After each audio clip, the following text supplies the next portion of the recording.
Hello students, Meenakshi Sinha is here from Keeping in Touch with Maths and Meenakshi Sinha. Geometrical progression for class 11. This is the second video class 11 के geometrical के लिए CBSE, ICSE या UP board जो भी बच्चे हैं उनके लिए। इनिशियल स्टेज में मैंने आपको ज्योमेट्रिकल प्रोग्रेशंस के बारे में बताया था कि दो कॉन्सिक्यूटिव जो सीरीज होती हैं नंबरों की सीरीज, जैसे अर्थमेटिकल प्रोग्रेशंस में दो कॉन्सिक्यूटिव का कॉमन डिफरेंस होता है, इसलिए उसको हम डी से डिपेंड करते हैं। पहली अगले वाली टर्म्स का पीछे से जो डिफरेंस होगा, हर अगली टर्म्स का पीछे से एक कॉमन डिफरेंस आएगा, उसमें डिफरेंस होता है। इसके अंदर आपका रेशियो होता है, यानी कि थर्ड का फर्स्ट से जो रेशियो होगा वो फोर्थ अपॉन थर्ड का होगा, वही रेशियो फिफ्थ अपॉन फोर्थ होगा, वही रेशियो सिक्स अपॉन फिफ्थ होगा। इस तरह से वो कॉमन रेशियो कहलाता है, ये उसकी पहचान होती है। और उसके अंदर दो फॉर्मूले इस्तेमाल होते हैं। एक आपको nth टर्म निकालनी है तो उसका फॉर्मूला a n मानेंगे। nth term will be equal to a into r to the power n minus 1, where r is the common ratio and a is the first term। और सम होती है sn, that is जो वो जो सम आता है वो होता है a into r to the power n minus 1 upon r minus 1। ठीक है, ये चीज़ आपको याद रखनी है। अब हमें यहाँ पे सबसे पहले ये कह रहा है, मैं इस हर ज्योमेट्रिकल प्रोग्रेशंस के लिए आपके दो क्वेश्चंस लाऊंगी, बाद में 3 लाना शो करूंगी। Step by step different type के आपसे समझना शो करेंगे, उसकी प्रैक्टिस कर लेंगे, तब आपको और ज़्यादा कराऊंगी। कॉम्प्लिकेटेड कराऊंगी, अभी मैं इजी गोइंग पे। First term of geometrical progressions में चैप्टर है। First term is 20 and r is 4, find fifth term. That is very easy. क्या है, आपको सॉल्यूशन इस तरह से बता रही हूँ। फर्स्ट टर्म दे रखी है, a is given to us, a is equal to 20 first term and r is equal to 4 दे रखा है। we have to find a5 और a5 का फॉर्मूला क्या होता है हमें पता है, a nth बराबर होती है a r to the power n minus 1, ये होती है ना। ठीक है, अब हम इसको आराम से निकालेंगे। क्या निकालेंगे कि a फिफ्थ निकालनी है, a फिफ्थ निकालनी है तो a fifth is equal to what, इसका फॉर्मूला बनेगा a fifth will be equal to first term into r to the power 5 minus 1। It means this will be a into r to the power 4, और 4 a कितनी है आपके, a आपकी 20 है और r आपका 4 है, 4 की पावर 4 हो जाएगा, 4 की पावर 4, और ये होता है 4 की पावर 256 होता है। तो this will be equal to 20 into 256, that is answer will be equal to 512। this will be the answer। that is very easy। First step है, कोई बात नहीं, आप सीखिए, अभी आप सीखने की स्टेज में। सेकेंड क्वेश्चन है कि find the sum of the first, if the sum of the first 3 terms of GP is 21/2 and their product is 27, find the common ratio। इसके अंदर कुछ अलग तरीके से क्या कह रहे हैं, the sum of the first 3 terms, it means पहली सपोज क्वेश्चन नंबर 1 था ये, this is question number 2, a1 plus a2 plus a3, a first is equal to 21/2 दे रखा है। ठीक है, और r इसका their product a1 into a2 into a3, this is 27।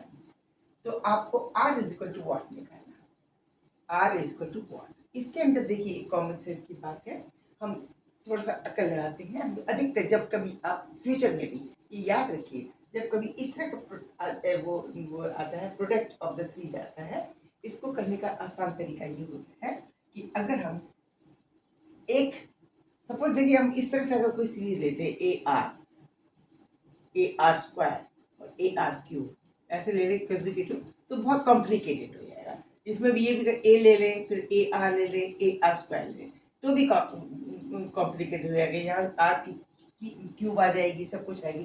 तो इसको ना लेके, इन चीज़ों को कभी ना लें, आप हमेशा इस तरह से लीजिए कि फर्स्ट टर्म है ए अपॉन आर, ठीक है, ये ए फर्स्ट है, ए फर्स्ट, A2 है, इसको 1/r का कॉमन डिफरेंस r का कॉमन डिफरेंस है, तो ये हो जाएगा A2 इक्वल टू A हो जाएगी।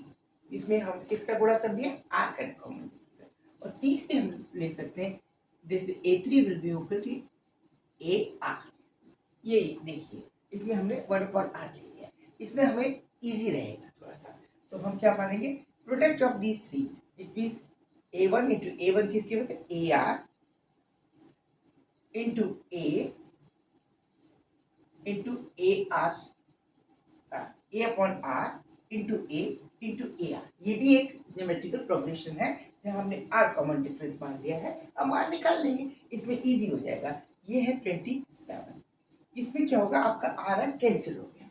लेकिन अगर इस तरह की टर्म अगर आप रखेंगे AR स्क्वायर AR क्यूब या AR A स्क्वायर, तो इसमें दोनों टर्म्स रहेंगे, एक कैंसिल नहीं होगा। तो अपनी इजी गोइंग के लिए हमेशा याद रखें कि हमें जब कभी मल्टीपल में रूम है तो इस तरह से लीजिए, A/R A और AR, ये वाली सीरीज ली हमने, A/R A और AR।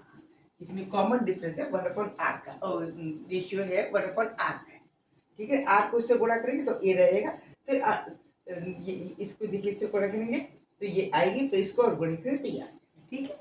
Okay, clear. इसमें देखिए, इसमें 8 से गुणा करेंगे, सिंगल ये एक a रहेगा, इसमें a आएगा। अब इसको, इससे हमारा क्या फायदा होगा, एक r कैंसिल हो जाएगा।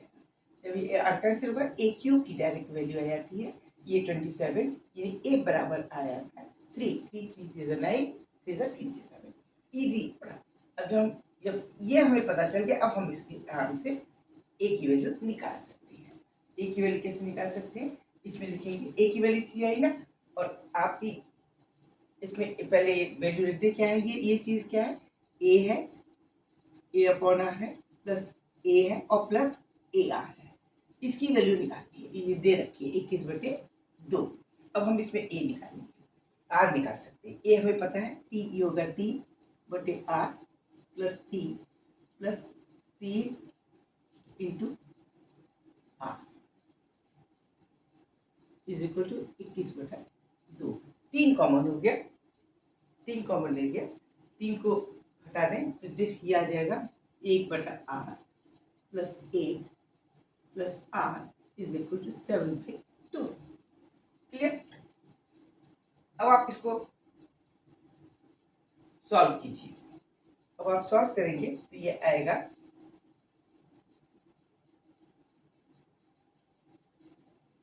इसको और करते हैं, 1/R plus R is equal to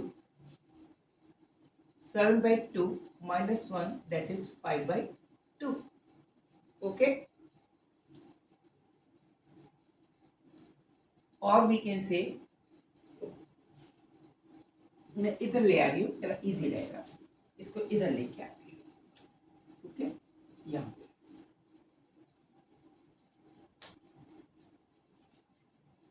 1/R, it was 1/R plus R is equal to 5/2, ये था।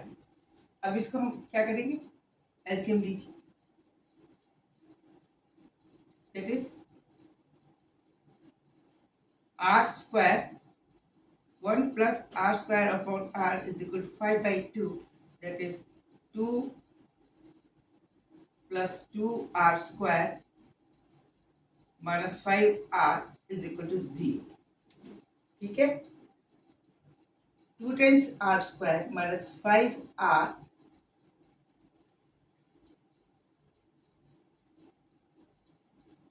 plus 2 is equal to 0।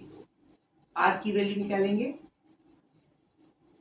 2 times R square minus 4R minus R plus 2 is equal to 0, and 2R can be taken as a common one, R minus 2 minus 1 is taken as a common one, R minus 2 is equal to 0।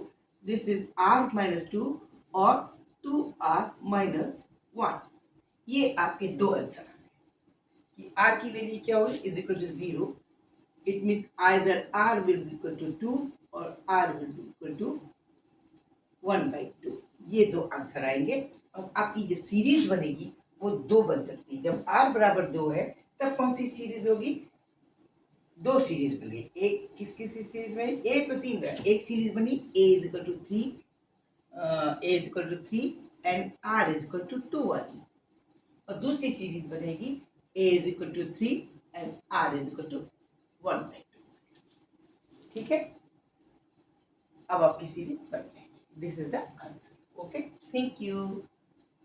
2 series मिलेंगी, ये ध्यान रखिए।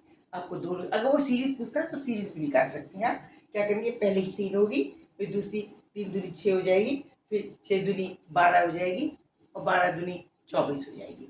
इसी तरह से ये 3/2, उसके बाद 3/4, फिर 3/8, इस तरह से होगी। 2 सीरीज बन गई। ठीक है, आंसर मैं लिख देती हूँ। देखिए, पहली सीरीज क्या होगी? First series in this case it will be, if a is equal to 3, r is equal to 2, then series will be 3, 6, 12 and so on so on.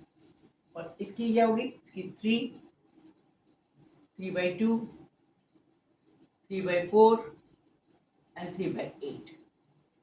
Okay, clear? Okay, see you. Enjoy कीजिए maths को, डरिए मत, समझ के चलिए और number जरूर लेके आएंगे आप, ये गारंटी देंगे। Good night, see you, bye.